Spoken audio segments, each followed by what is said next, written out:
examen para poder esa nota. Yo les había planteado que hiciéramos algo de recuperación, pues no sé cómo pinte la situación de ahora en adelante en atención a, pues, al orden público y a los problemas que se han venido presentando.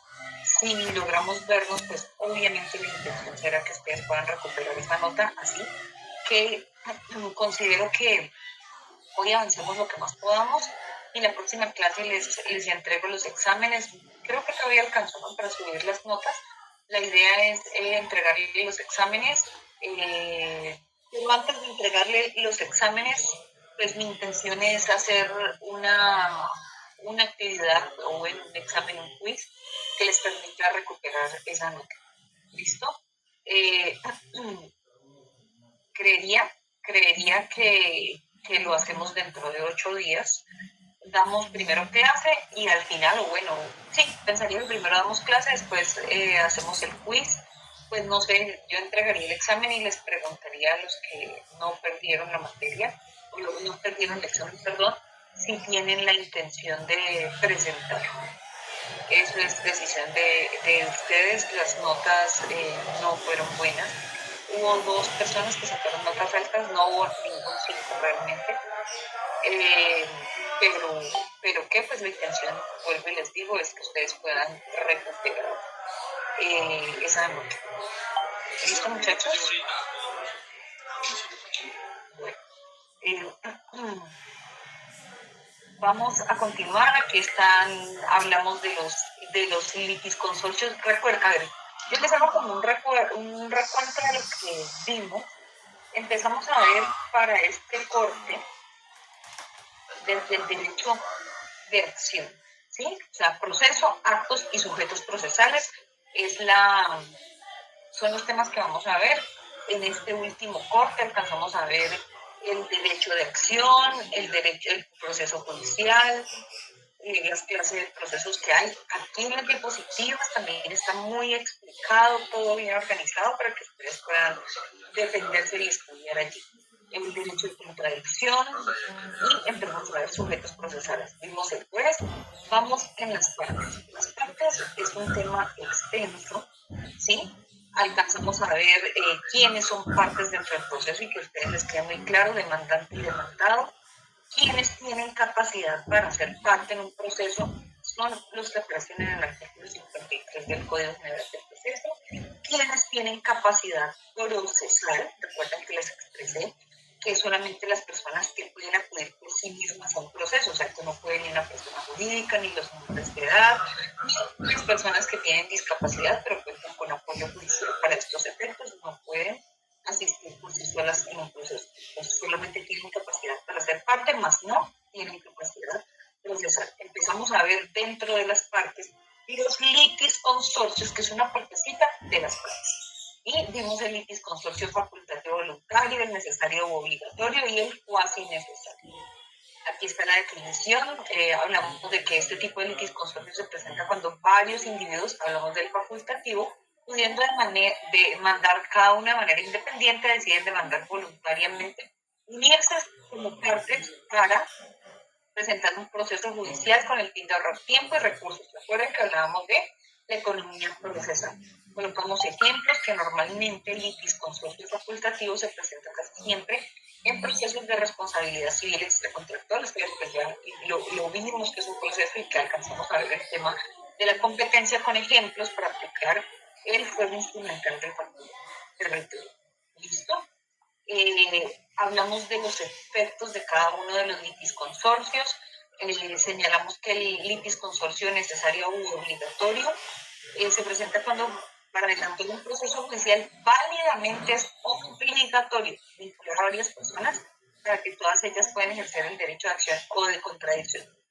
En otras palabras, si el proceso no se vinculan todos los litisconsortes que sean necesarios para ingresar en ese proceso se verá viciado de nulidad, hablamos. O también se produce una sentencia inhibitoria. ¿Qué es una sentencia inhibitoria? Pues donde el juez se inhibe dictar sentencia porque no están vinculados por X o Y razón, pero en este caso es porque no están vinculados todos los litisconsortes necesarios. ¿Listo? Aquí les coloco ejemplos como los que vimos en clase. Y aquí también están los efectos de este litis consorcio, pero aquí están hecho un paralelo como para que ustedes tengan pues que puedan acoger la diferencia entre cada uno de los litis consortes. Ahí les agregué este cuadro que les va a quedar muy fácil estudiarlo.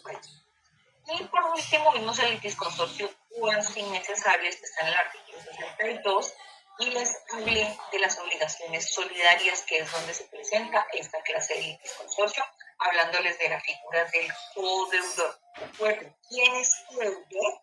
Es el que asume la responsabilidad del pago en una obligación, ¿sí? Ya sea personal, sea bancaria, sea hipotecaria. El codeudor está asumiendo la responsabilidad de pagar solidariamente las deudas de la persona que está apoyando. Cuando hablamos de codeudor es porque paga en el mismo, o sea, la deuda es igual para el deudor que para el codeudor y responde de manera solidaria, es decir, responde con su patrimonio y responde por todo.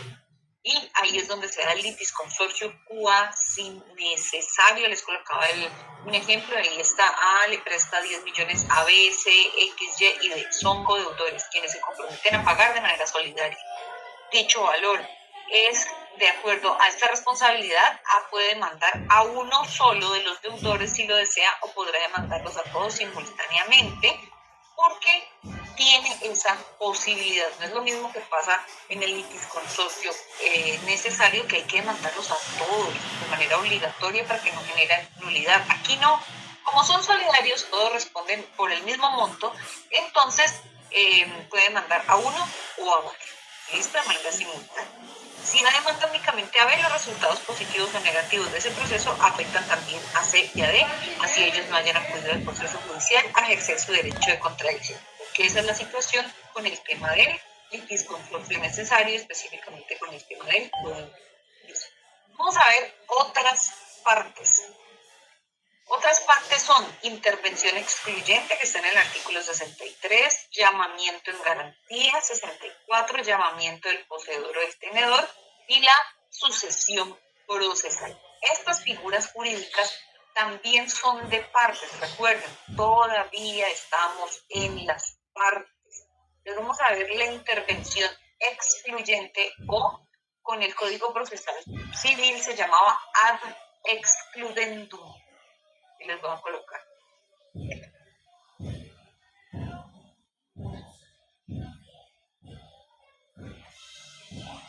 Es lo mismo. Intervención excluyente o ad excludendum es lo mismo.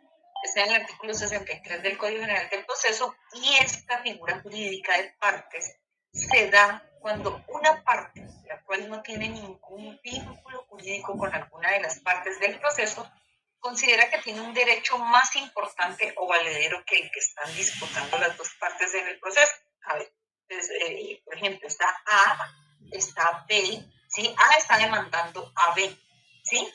Y hay una persona, no es tercero porque es una persona, hay una persona que se considera parte dentro de ese proceso, porque considera que tiene un derecho igual de importante a quienes están participando dentro del proceso, o tiene un derecho más importante que ellos, ¿sí?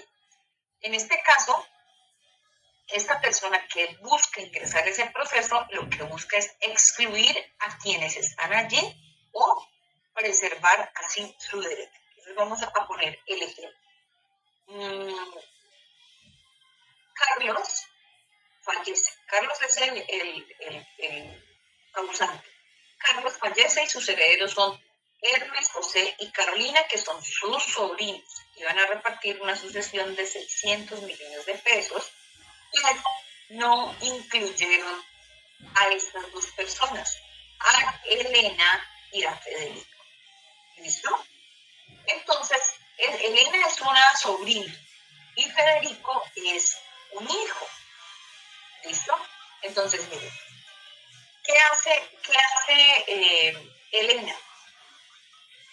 Elena, como no le incluyeron en la sucesión de su tío, ella inicia un proceso de petición de herencia. El proceso de petición de herencia les asiste a las personas que, debiendo haber estado en la sucesión de ese causante, no lo ingresan a la herencia. muchas veces lo hacen porque está lejos. Ejemplo, se muere aquí Carlos, Hermes, José y Carolina son hermanos, o bueno, son primos entre sí, y se ponen de acuerdo y dicen, ay, pero mira, Elena vive en Europa, vive muy bien, no tiene necesidades económicas, entonces no le digamos nada, hagamos la sucesión y nos ocupamos los bienes del tío. ¿Listo? Entonces, cuando Elena se da cuenta, dice, pero ¿cómo así? Estas personas están llevando a cabo un proceso, ¿no? Y no me han tenido en cuenta a mí. Inicia un proceso de petición de herencia. ¿Qué finalidad tiene esta petición de herencia? Miren, el de sucesión es un proceso liquidatorio. Necesariamente es un proceso liquidatorio, pero la petición de herencia es un proceso declarativo. Le van a declarar que ella también tenía derecho de participar en el proceso de la sucesión de su tío. Inicia el proceso para que deshagan esa partición. El juez ordena que ella tenga que hacer parte de esa sucesión y por lo tanto ordena que se rehaga la partición. Entonces, miren, eran 600 millones que se tenían que repartir entre Hermes, José, Carolina y Elena. ¿Listo? Ellos desconocían de la existencia de Federico, que sí era su hijo. Y entonces, estando en el trámite del proceso de petición de herencia, aparece Federico. A través de la figura de intervención excluyente, él llega a la petición de herencia y le dice al juez, señor juez, yo soy el hijo de Carlos. Aquí presento mi registro civil de nacimiento y le solicito que a través de la figura de intervención excluyente me permita entregar la petición de herencia y los excluya a todos los sobrinos, porque los hijos están en el primer orden hereditario y va a desplazar a todos los que habían llevado a cabo la sucesión y que no tenían derecho en últimas habiendo un hijo. Si no hubiera existido ese hijo, ellos tenían todo el derecho. Pero como existe un hijo, entonces a través de la figura de la intervención excluyente, excluye a todos, a Hermes, a José, a Carolina y Elena, y él va a ser el único que reciba la sucesión de su hijo. ¿Listo? ¿Hay preguntas, muchachos? ¿Preguntas o no preguntas? Bueno, esa es una forma. Otra forma, no vamos a eliminar a los herederos, sino que pensemos que Federico también es un sobrino, coloquémosle ahí, es un sobrino. Y Elena inicia la petición de herencia para que le asista el derecho de reclamar en la nueva partición. Y cuando llega Federico le dice al juez, señor juez, en esta etapa de intervención excluyente yo le solicito vincularme al proceso a través de esta intervención excluyente como parte para tener igual derecho que los otros herederos. Entonces, mire, es para tener igual derecho o mejor derecho. ¿Listo? El igual derecho era el que quería Elena hace un momento. Ahora, y Federico también como sobrino de Carlos. Pero cuando hablábamos del hijo, era para tener un mejor derecho y de hecho excluye así definitivamente a todos los demás. ¿Listo, muchachos? Bueno. Vamos a ver ahora la figura del llamamiento de garantía. Este está en el artículo 64 del Código General del Proceso y aquí también incluimos esta que se llama denuncia del pleito. Entonces, el llamamiento en garantía y la denuncia del pleito, a ver, Yesenia Valentina. Sí, yo le levanté la mano para hacerle una pregunta con respecto a la intervención excluyente. Entonces, ¿quién puede entrar en un determinado proceso? No importa qué tipo de proceso sea. Normalmente, sí, no importa la clase de proceso que sea. La intención es que él diga, tengo mejor derecho, ¿sí? O igual derecho que los que están participando en el proceso, pero no los han incluido. ¿Listo? A ver, Diego. Sí, profe, no, es una peticióncita nomás, sino que yo estoy tratando de tomar nota, pero así como que va rapidísimo, profe. Sí, eso nomás. Voy rapidísimo, pero ustedes tienen las diapositivas, Diego. Pero algunas cositas que va diciendo no me alcanza así para la diapositiva y las notas que voy sacando que dice. Pero Bueno, no, listo. Vale, listo, lo tendré en cuenta. Igual, lo único que hemos visto es esto de la intervención excluyente, porque el otro ya lo habíamos visto la clase pasada. ¿Listo, Diego? sí, profe, listo. Bueno, ahora vamos a ver el llamamiento en garantía o la denuncia del pleito. No sé si les cuento que antes a nosotros nos permitía grabar las clases y yo se las compartía, pero ahora no sé por qué razón no nos deja grabar las clases, sino con todo gusto se las compartía. Si alguno de ustedes tiene la posibilidad de grabar la clase, pues les agradecería, pero a mí no me deja. Voy a intentar de todas formas, ¿no? Cada función es paga, por eso la quitaron. ¿Cómo? Esa función es paga, por eso la quitaron. Ya. Sí, pero no. Si algunos tienen la posibilidad de grabarla, pues háganlo para que puedan tener acceso todos a ella. Listo, vamos a ver el tema del llamamiento en garantía de denuncia del pleito. A ver, este tema del llamamiento de garantía de la denuncia del pleito, pues son figuras de intervención de partes. Recuerden, son casi idénticas, ¿no? Estamos viendo eso todavía partes, no hemos pasado a otra figura de los sujetos procesales, solamente estamos viendo partes. Entonces, el llamamiento en garantía y la denuncia del pleito son figuras jurídicas de partes que son muy similares. No son iguales, pero son muy similares, ¿sí? Por medio, pues, de ellas, alguna de las partes del proceso le solicita al juez vincular a una parte nueva dentro de ese proceso, ya sea porque tenían un contrato anteriormente celebrado o por ministerio de la ley tenemos que llamarlo para que se vinculen al proceso. Vamos a ver ejemplos para que lo entendamos. Porque esa persona que necesitamos llamar a través del llamamiento en garantía o de la denuncia del pleito debe cumplir una obligación o responder por los perjuicios que se han causado dentro de un proceso, ¿sí?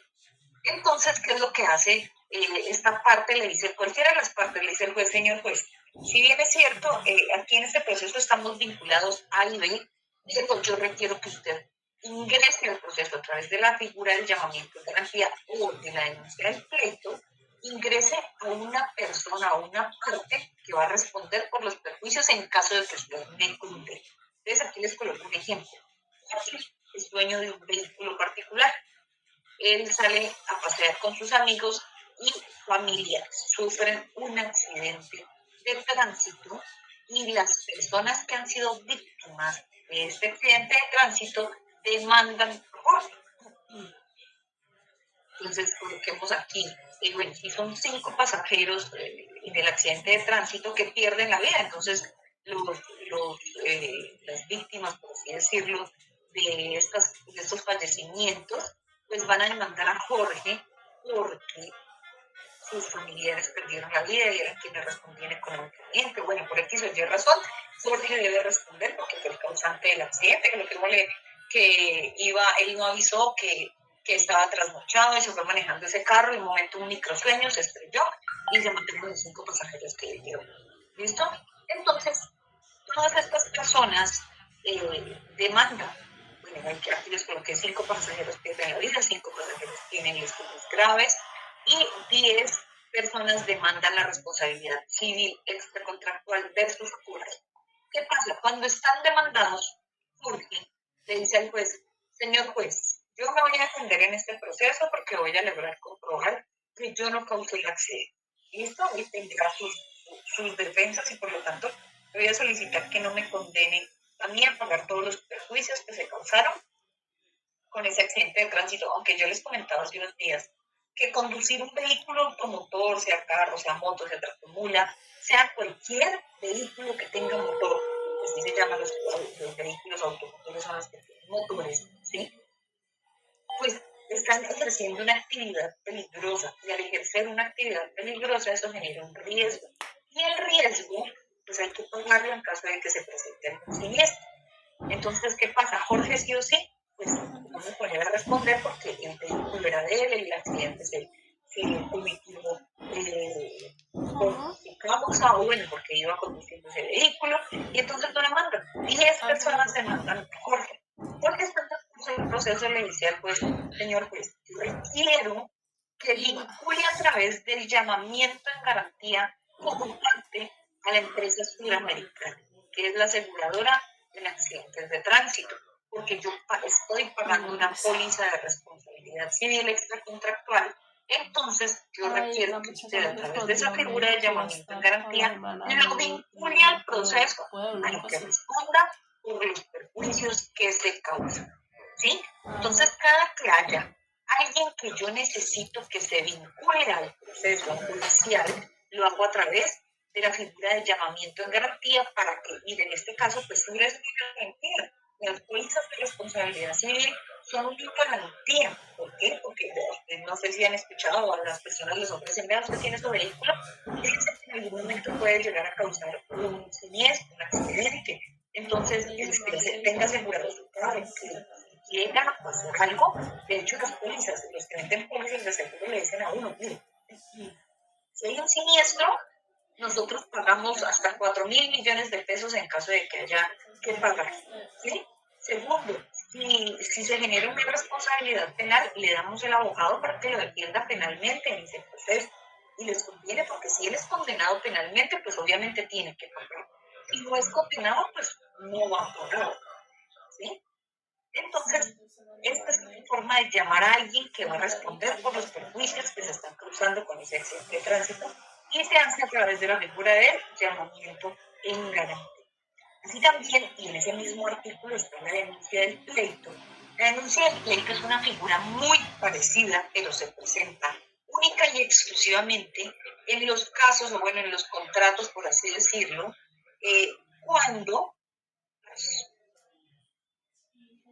cuando existen vicios ocultos o vicios redimitorios. Ya les explico qué significa esto y les explico con este ejemplo.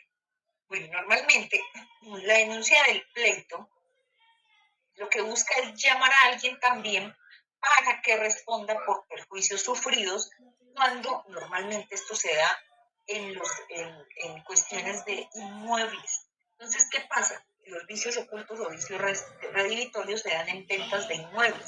A le vende a B una casa. Le vende a B una casa. Si B es un comisionista, le vende una casa en 90 millones de pesos. A tiene una necesidad económica y le dice a B, yo estoy vendiendo esta casa, se la dejo en 90 millones de pesos. ¿Listo? Pero es una casa que normalmente vale 100 millones de pesos y él dice, no, sí, yo con eso me puedo ganar una plata. Llega a B, como es un comisionista, pues le dice a C, yo le vendo la casa, se la vendo en 120 millones de pesos. Da la casualidad de que C se la compra y estando viviendo en la casa C,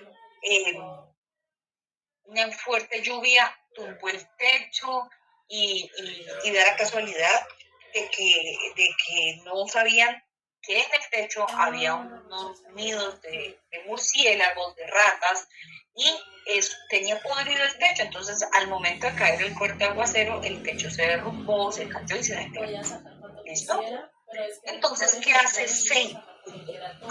Quien le vendió la casa C fue B, que fue el comisionista, pues él tendrá que demandar esa B, que fue quien le vendió la casa. Pero B desconocía que existían vicios ocultos o vicios redimitorios. Los vicios redimitorios son vicios ocultos. Son situaciones que no nos podemos dar cuenta, ¿sí? Es lo mismo como, y solamente vuelvo y les digo, se da en bienes inmuebles. Los vicios redimitorios no se dan en bienes muebles. ¿Por qué? Porque usted puede coger y llevar su carro, su moto, un peritaje, y eso lo meten en una máquina y se dan cuenta que efectivamente el carro tiene estas falencias, ¿sí? Porque existe un escáner donde lo escanea todito, y dicen, ve, este carro no fue golpeado tal día. No, vea, es que tiene dañado el chasis, o mire, tiene unas afectaciones en el motor, pero se pueden dar cuenta porque existe una forma de hacerlo. Con un inmueble no hay forma de hacerlo. Usted no puede llevar la casa o escanearla para poder mirar que estaban en el techo, los murciélagos estaban dañando el techo, y eso es algo que sí puede llegar a pasar y que mucha gente no se da cuenta, ¿sí? Yo recuerdo cuando yo vivía en Popayán, nosotros nos acostábamos a dormir y por la noche sentíamos que caminaban por el techo y vieran el susto.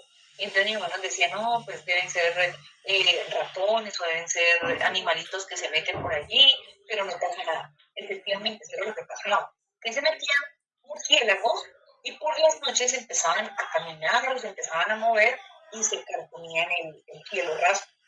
Entonces, cuando destaparon eso, no, pues eso estaba lleno de estiércol de, quitan el cielo raso y eso estaba lleno de estiércol de, suponíamos que eran murciélagos porque salieron con murciélagos.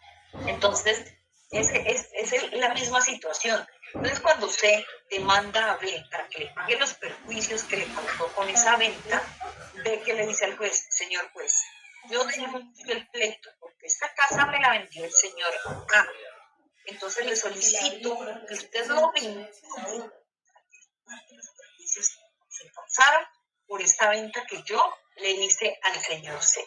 ¿Sí? Entonces es como la garantía del señor juez. Llámelo para que él responda por esos perjuicios, porque si él me hubiera dicho que eso estaba pasando, pues yo no le compro esa casa. O si él me dice, yo le dejo la casa barata porque está esto, pues yo la voy a arreglar. Pero yo desconocía totalmente esa situación y seguramente A también la desconocía.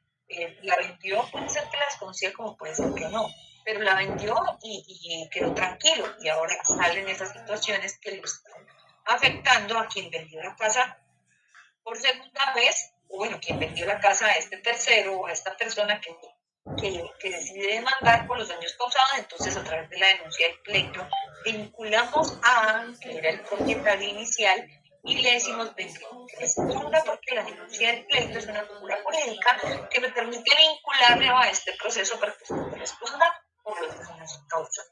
¿Listo? Es muy parecida, miren. Ambas permiten que se vincule a una parte. Recuerden que estamos viendo partes, no hemos pasado a otra esfera. Estamos viendo entre los sujetos procesales las partes, ya vimos los litis consorcios, ahora estamos viendo vimos la intervención excluyente y ahora estamos viendo llamamiento en garantía y denuncia del pleito. ¿Listo? ¿Hasta ahí es claro?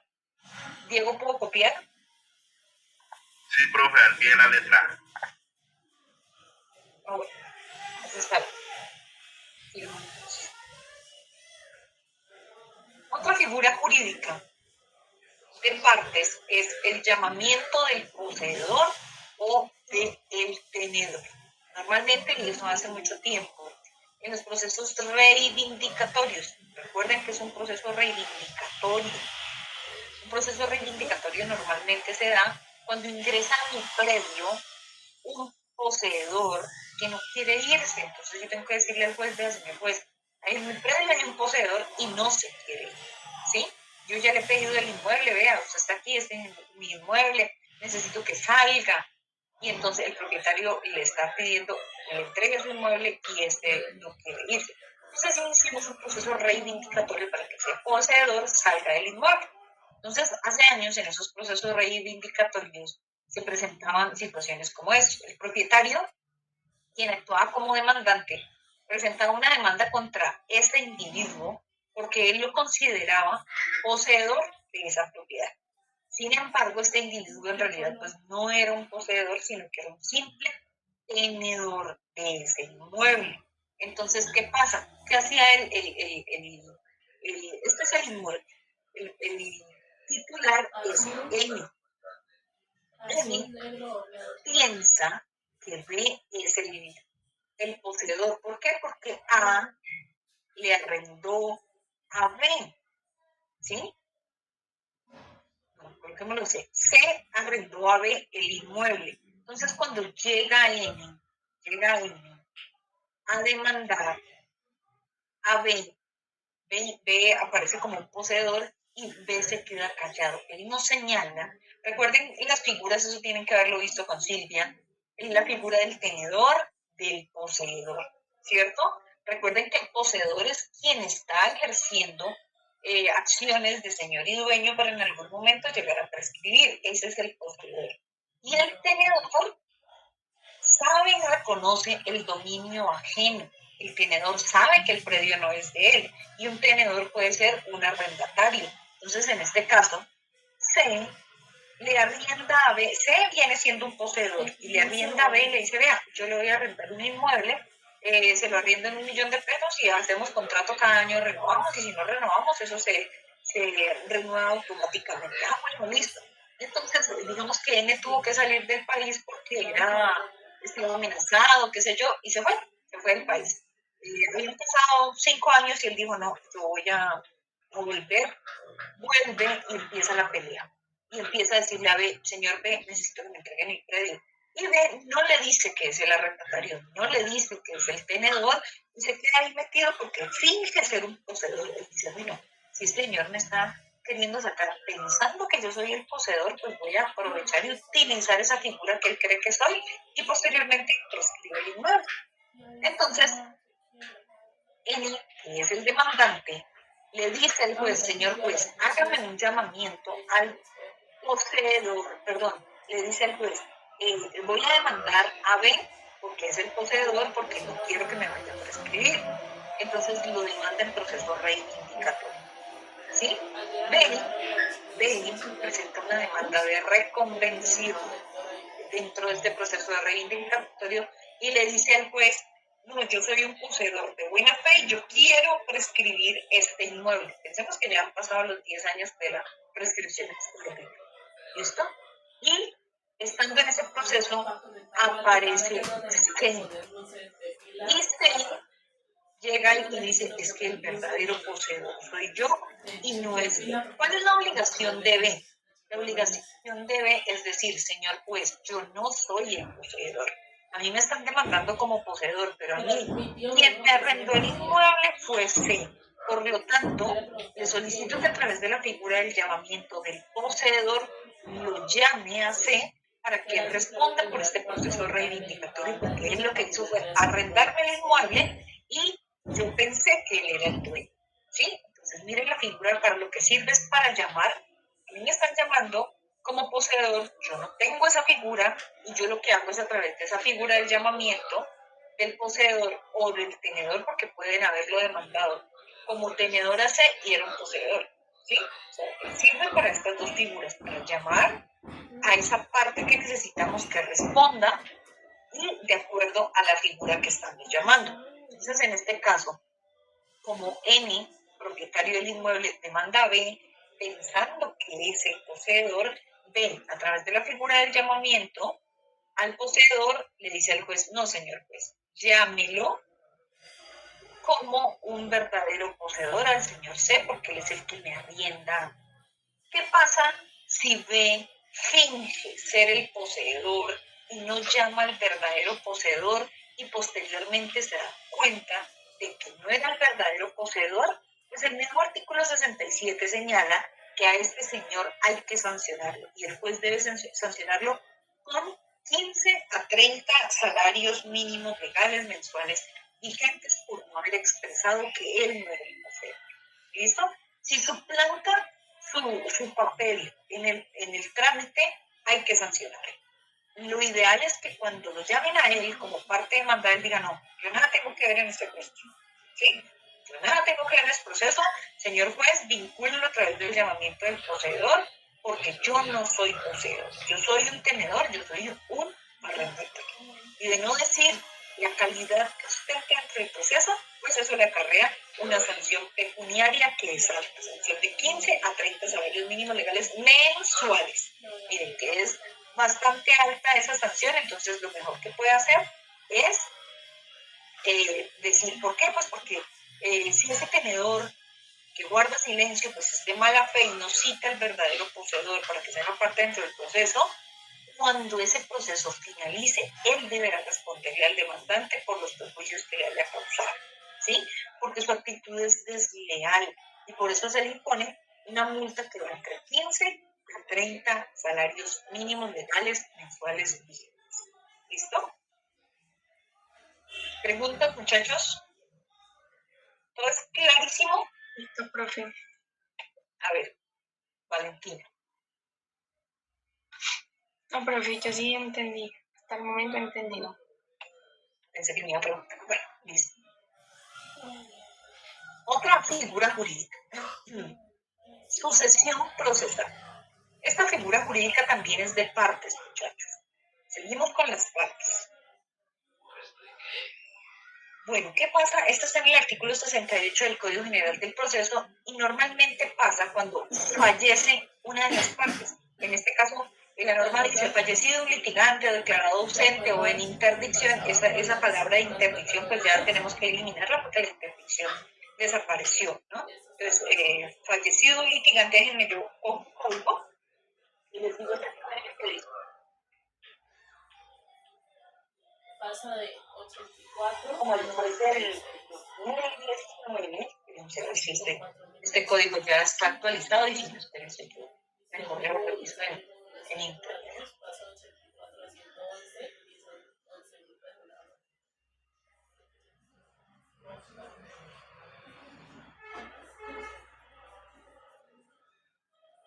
Dice,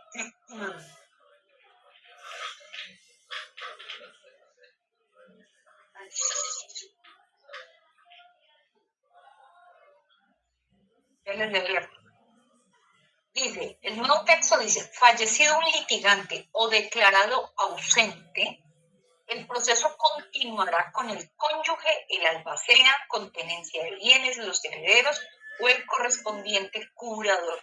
¿Por qué? Porque como desapareció la figura de la interdicción, entonces tenemos que quitar de allí ese espacio. Si en el curso del proceso sobreviene la extinción, fusión o escisión de alguna persona jurídica que figure como parte, los sucesores en el derecho debatido podrán comparecer para que se les reconozca tal carácter. En todo caso, la sentencia producirá efecto respecto de ellos, aunque no concurran. Entonces, ¿qué pasa?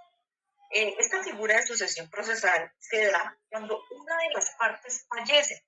Miren, ya tenemos un proceso judicial, ¿sí? Fallecido un litigante o declarado ausente, el proceso continúa con el cónyuge, el albacea con tenencia de bienes, es decir, el albacea es quien administra los bienes del causante, los herederos o el correspondiente curado. Ejemplo, el BBVA demanda a Federico. Federico está casado con Lucía y la demanda es un proceso ejecutivo por 100 millones de pesos. Da la casualidad de que, estando en curso este proceso, Federico fallece. Entonces, ¿qué pasa?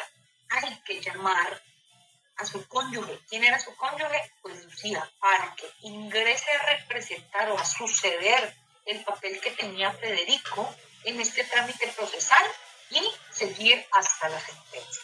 ¿Qué pasa aquí? Pues normalmente en esta clase de procesos, lo que pasa es que si fallece y tenía una póliza de seguro, ahí termina el proceso porque la póliza le va a decir, falleció este señor, venga, yo pago. ¿Listo?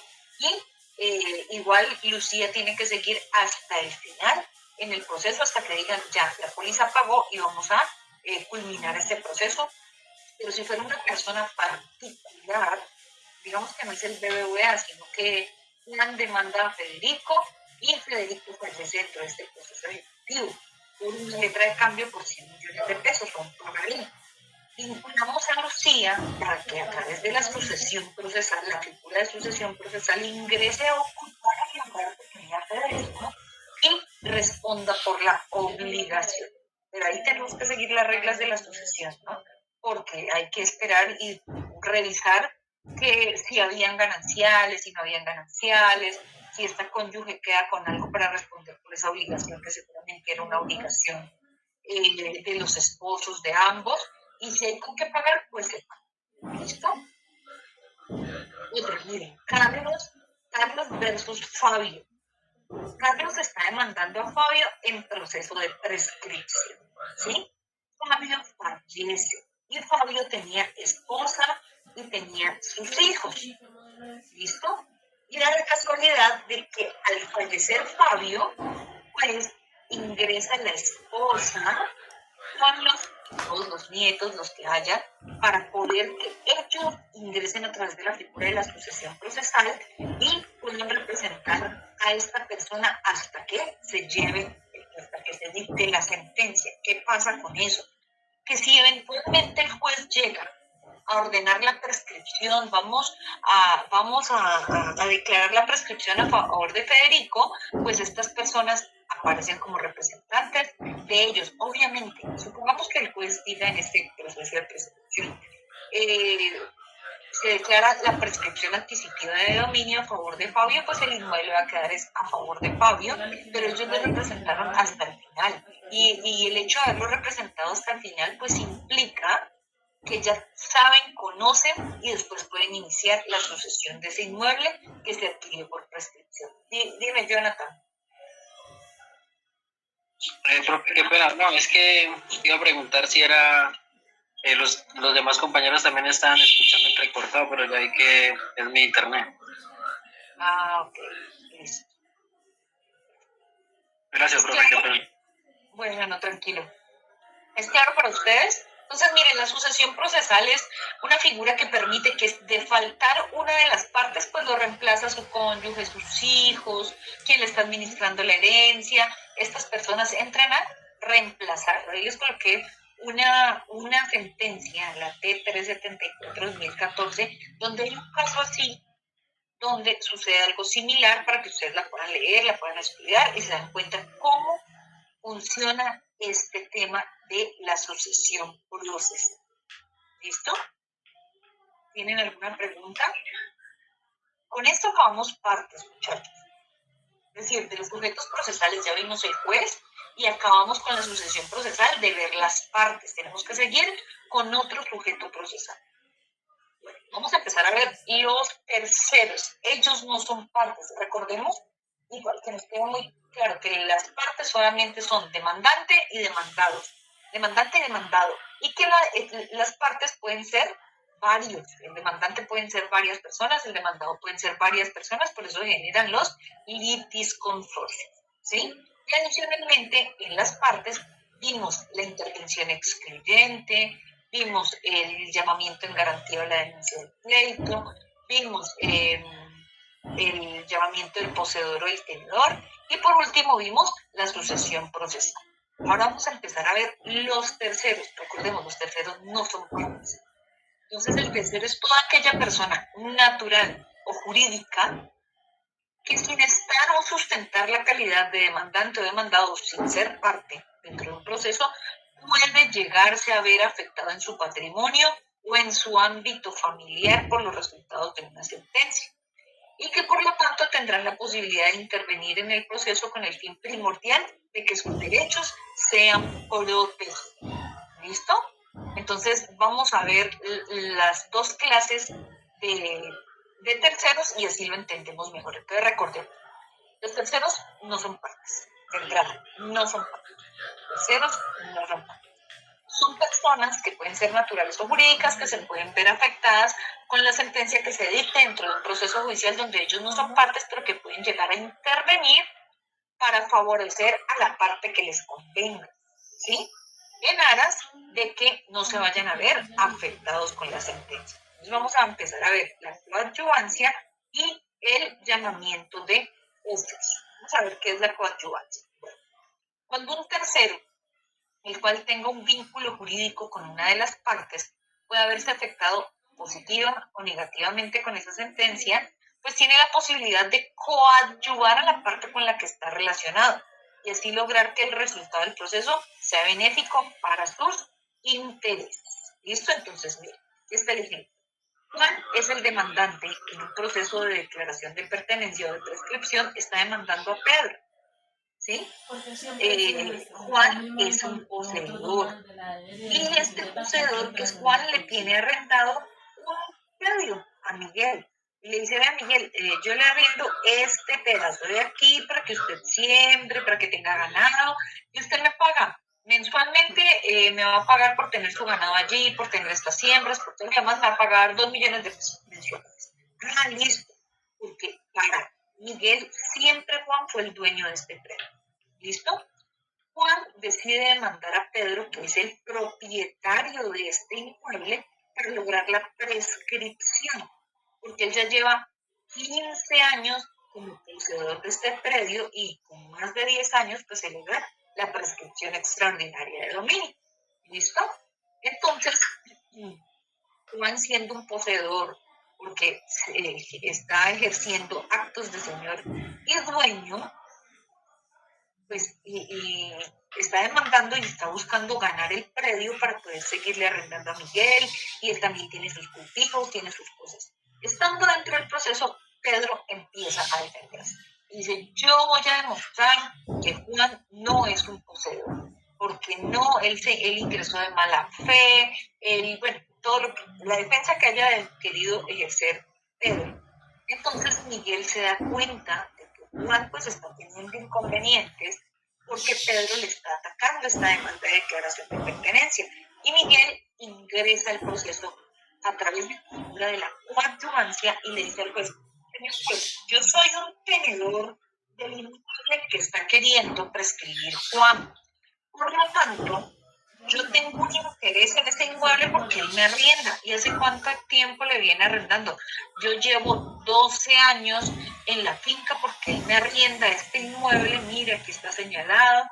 Los linderos del inmueble que él me está arrendando, cada mes le pago 2 millones de pesos y yo vengo a apoyarlo. Mire, vea, y le presenta los recibos. Mire, estos recibos se los pago desde el año 2013, 2014, le dice que aquí le estoy pagando y yo vengo a través de la figura de la coadyuvancia a coadyuvar. Cuando uno dice coadyuvo, por ejemplo, cuando ustedes entre compañeros dicen, bueno, ¿y qué tal nos tomamos unas cervecitas? Coadyuvo, está apoyando la manifestación de otra persona, es lo mismo. Aquí Miguel está coadyuvando las pretensiones, está coadyuvando el querer de Juan para poder prescribir y que Pedro no se vaya a salir con las suyas, porque el que ha estado al tanto del inmueble ha sido Juan. Pedro sí es el propietario porque aparece en el certificado de tradición como propietario, pero lo están demandando para poder prescribir este inmueble. Y como Miguel se puede ver afectado donde Juan pierde el inmueble, Miguel se va a ver afectado porque hasta ahí llegó el contrato de arrendamiento, ¿sí? Supongamos que Juan pierde el proceso, pues Pedro va a decir, arma el policía sale aquí, se lleva su ganado, se lleva sus cultivos, este predio era mío, yo no le quería arrendar a usted, yo estaba fuera del país, pero yo llegué y el predio es mío y yo me lo gané, el proceso, porque a Juan no le asistía el derecho de prescripción. Entonces, con base en eso, le solicito se vaya. Entonces, por eso Miguel, a través de la figura jurídica de la coadyuvancia, siendo un tercero, puede ayudarle, incluso puede presentar pruebas, puede decirle al señor juez, yo le puedo comprobar de que yo soy un tenedor que el señor Juan me viene arrendando hace más de 12 años y aquí estoy. Entonces, de acuerdo a ello, y coadyuva la posición de Juan para poder que él se quede con el premio. Dime, Valentina.